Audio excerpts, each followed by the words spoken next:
is a providential gift which either he gives it to you or nobody else can give it to you. There's no other way to have it. Money cannot buy a today in your life.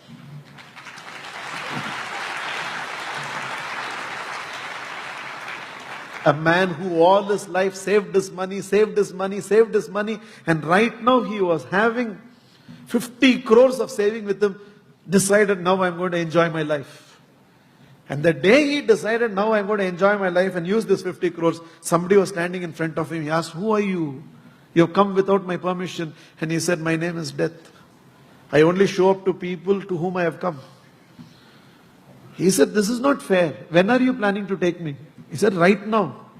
No, just now I counted. I have 50 crores with me. And only now I have decided to enjoy it. You cannot come. Death said, but I don't come with invitation. I come and invite. You have to come. Man said, see, please, if you want, you take 25 crores. Give me at least 1 month of life. I will enjoy the remaining 25 crores and then come. Look at the mentality of man. Even on the threshold of death, he is willing to give only 25 crores, not pura 50 crores. So I'll give you 25 crores. Negotiation. Death said, I don't think you understand how I operate. I don't negotiate. Your time has come, I have to take. Man says, I will give you entire 50 crores here. Just give me 1 day in life. Death said, I can't give you another moment in life. Man pleaded, at least give me 1 moment in life. Death yielded, said, okay, whatever you want to do, do it for 1 moment. He ran to his scribbling pad and wrote there in the scribbling pad, all of you have money, immediately start enjoying it. And then he added a note. I just now realized, even with 50 crores, I could not buy 1 minute of life with it. If he doesn't give it, you don't have it. Then how should this today be received? With frustration, with negative thoughts, with anger, shouting at people, making an issue for small things. Should there not be peace in the house in the morning? Should not the fragrance of a morning in a home be one of gratitude? Should it not be one of bhakti and devotion? There is no point in some corner, a tape recorder going on singing Hara Hara Shankara, Jaya Jaya Shankara, Om Namo Narayana, and in between in the front of the house, ban, chew, and all these words are being talked here. Everybody shouting at everybody, Kutte, come in, and this is what is being discussed there. What is the point in having that background? Just imagine me having that serene looking around either side and me going on delivering my speech like this here. Who cares to see that? Background makes sense only if the foreground is right. So all the chanting and puja room and everything in the background of your house makes any sense only if you in the foreground is able to carry that peace, carry that bliss, carry that gratitude, carry that right positive qualities. And that's what we should hear in the morning. Morning should be one of celebration. The start has to be right. You have to get it right. So I don't care after your bath and after all those things, what you're going to do in your puja room.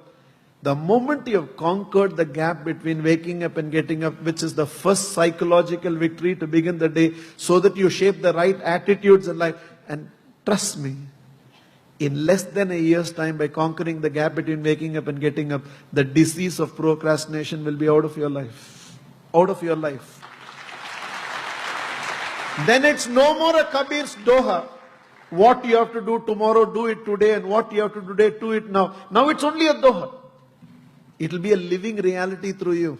And the next instant, even before you brush your teeth, there has to be whispers of prayer. You learn it, teach it to your children, teach it to your loved ones, teach it to everybody whom you can empower. That the first thoughts have to be right. The first thoughts have to be one of gratitude. The first thoughts have to be one of prayerfulness. The first thoughts have to be one of faith. In whatever way you understand, you may not understand slokas, you may not understand. Arey yaar, why do you complicate in learning all those things which you don't understand? A child is crying. And the mother knows the child is crying because the child is hungry. The child is crying. And the mother knows this crying is because the child wants the nappy to be changed. The child is crying and the mother knows it is because the child is hungry. The child is crying and the mother knows it's because the child is feeling sleepy. The child is crying and the mother knows it's because the child has a stomach pain. Without using a single word, through crying, a mortal mother is able to understand the need of her child.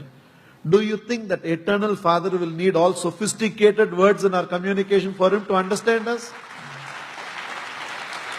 I want to learn Rudram, I want to learn Sahasranamam, I want to learn this bhajan, I want to learn the complete version of Navkar Mantra. If you learn, wonderful. But if you don't, he understands your silence, he understands your words. For a minute, if the heart can beat in gratitude and say, thank you, God. If for a minute the heart can beat and say, I understand this day of mine is your gift unto me, my Lord, and the way I live this day will be my gift unto you. I'll make my day count.